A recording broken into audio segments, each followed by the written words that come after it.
Hey, how's it going, sexy felines? My name is M.C.I.K or CJ. Welcome everybody back to another Warframe video. Glad you guys can make it.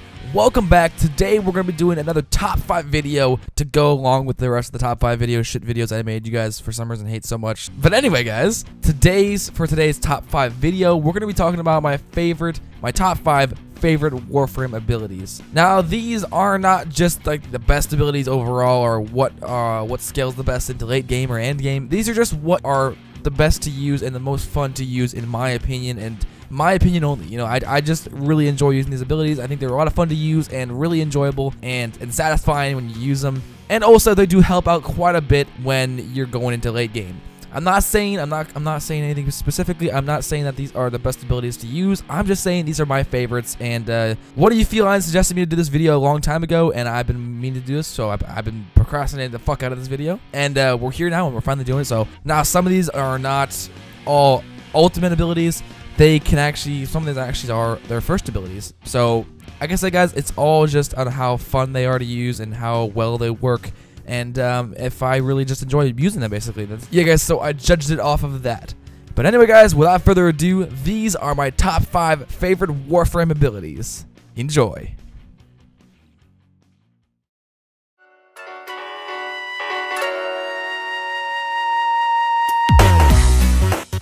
Surprisingly enough, you guys, I'm not sure if you guys are a fan of this ability, but I fucking love this ability. This is Titania's first ability, Spellbind. Spellbind is a really simple but effective and fun to use ability. Basically, upon casting this ability on an enemy, nearby enemies around it, and of course the enemy that this ability was casted on are going to just drop their weapons and they're going to float away and just fly away into the air like the gravity does not exist. It's so enjoyable to watch, especially when you do it in huge crowds of enemies. They just drop their weapons and you just float away. It's just fucking gorgeous. Not to mention, if you really build this thing for power range, you can affect tons of enemies in one simple small area, and you can just take out rooms of just enemies and just let them float away, and they've instantly become out of sight, out of mind. So that's why this is definitely the number 5 ability on the list. It's a fun ability, and it's one of those spamming abilities, but it is also a really helpful CC ability. Of course, Titania's abilities are awesome, and she has loads of other great abilities, but I feel like I wanted to mention this in this top 5 list because it is a first ability, and first abilities sometimes seem to get overlooked, and you know, people just always look a razor wing, and I just want to say this is an awesome ability, and it is so much fun to use, and that's why it's where it's at on the list. Moving on to number 4. So this is definitely, hands down, has to be Nova's 4th ability, Molecular Prime. This has always been a favorite ability of mine. I enjoyed using this from the start, from the get-go. I mean, it's a great freaking ability. You can create some awesome CC, and while doing that, you can also deal more damage to the enemies that are affected by Molecular Prime. This has always been a favorite ability of mine to use on, like, let's say, Draco or leveling missions that you're using low-level weapons that don't deal a lot of damage. And you just pop Molecular Prime on these enemies, and you can start dealing a lot of damage with low-level weapons. Not to mention, if you wanted to run an infested build or defense missions, period, to make them go a bit faster, you can always put some negative strength on this, and you can make this thing go insanely fast. Whenever they're affected by Molecular Prime, they run insanely fucking fast, but it's an awesome ability, especially for defense if you need to make the rounds go faster. But yeah, regardless, I just think this ability is amazing. It's got great CC, it's got great damage multiplying, and yeah, it's great for late game. I fucking used to love doing this on T4 survivals. The best way to build for this, though, is putting a lot of duration on, because the more duration you have with this ability, Molecular Prime, it's going to spread throughout the mission and throughout the tile set more. It's going to affect more people, basically. People think range is what is affected by this. No, it's not range at all. It's just duration. Duration is how long it will go out and spread out the mission and throughout the tile set. And of course, strength is everything. You have more strength. If you have more strength, so you have 200% strength, then the enemies are going to be walking in real slow motion. It's gonna be really nice to hit those targets in the headshots. And if you put on overextended to make this a negative strength build, then the enemies are gonna be walking and running really fast. Like I said, that's why it's great for defense missions, because you can get through the rounds much faster and kill the enemies. Just put a mace in the middle of the defense point and drop a Molecular Prime with a negative strength, and you are golden. So that's why I decided to put her on the number 4. I'm sure you guys saw this one coming a mile away. This is just an amazing ability not to mention. Yeah, it might not deal the most damage and it might not give the most buffs to your teammates or yourself, but the beauty of Radial Disarm is that scaling is not a problem. No matter what the enemy's level is, this thing is going to be still effective. If you guys don't know what this is, basically Radial Disarm is where if you activate it in the affected area, the area of effect, whatever, all the enemies are going to lose their weapons and they're going to drop them and then they're going to grab some sticks.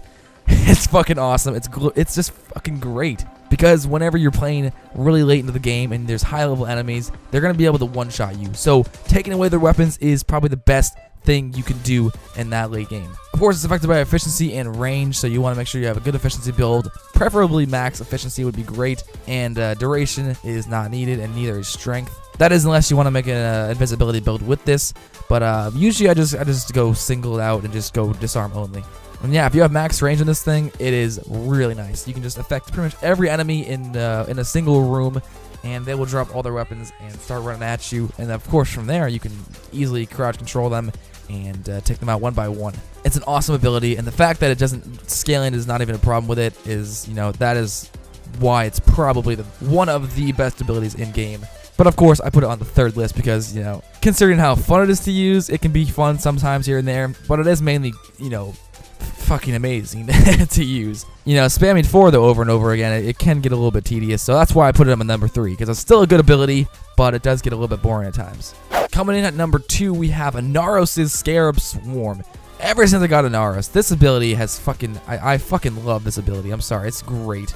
Basically, if you don't know how this works, you hold the 4, the ultimate, whatever, your ultimate key, you hold 4 down for a long period of time, charge the ability up, and it works in 25s. You can charge it up to 25, that is the minimum requirement you need to charge it up to, or you can also charge it up to 100%. This will drain your health, but the good thing about this is when you have this thing charged up to 100%, you get tons of Scarab armor. I mean, you're definitely a lot harder to kill and harder to take down. And on top of that, you can cast the Scarab Swarm back onto the enemies, or, you know, crowds of enemies, whatever it may be.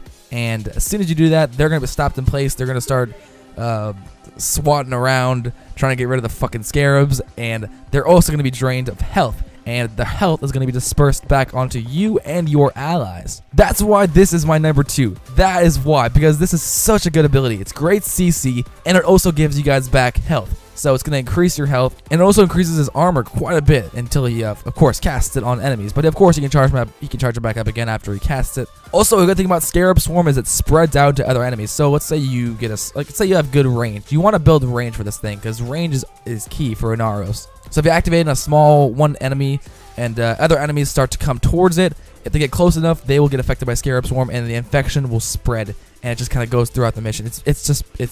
It's beautiful because the more health you'll get, and it's just going to be great for teammates and for yourself as well.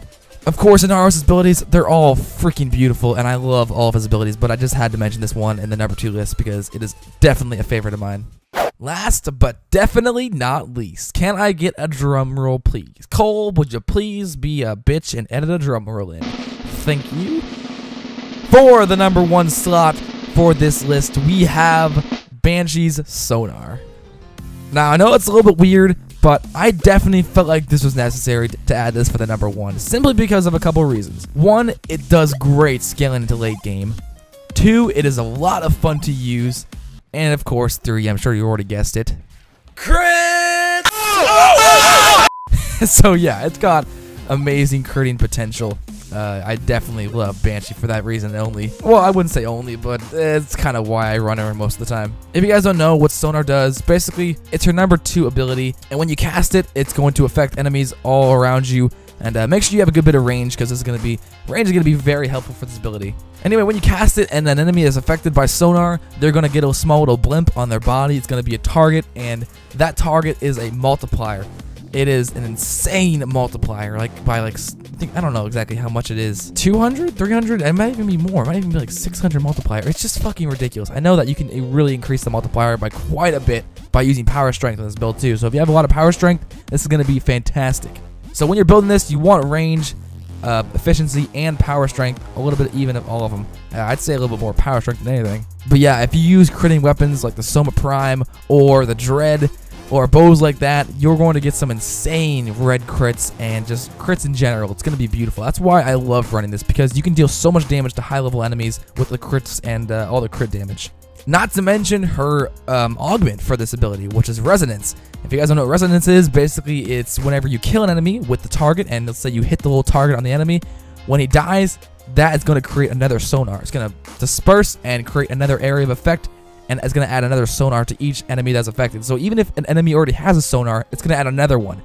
And there is a slight chance where the sonar can overlay on the other sonar, basically meaning there's a chance where the new sonar can actually go right on top of the old sonar where the other one was, meaning it's going to double the multiplier times 2. So if it's 600, it's going to get multiplied by 2. So it is an amazing ability. I am just a huge fan of this. I've seen some crazy fucking videos of people getting crazy crits with this ability, and it's just a lot of fun to use. I just really enjoyed this ability. Not to mention her other abilities are great though. I mean, the other abilities are fucking awesome.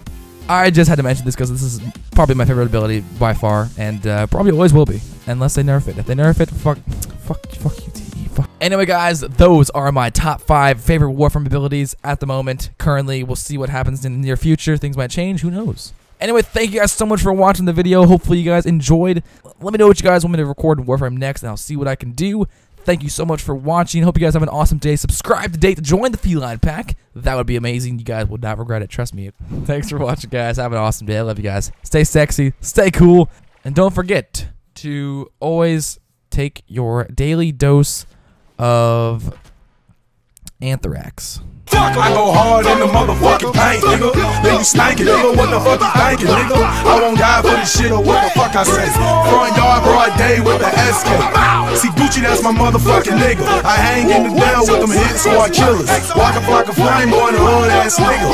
Riding real slow, bending corners, my nigga. Got a main bitch, not a mistress. A couple of girlfriends, I'm so rich. Keep my dick hard.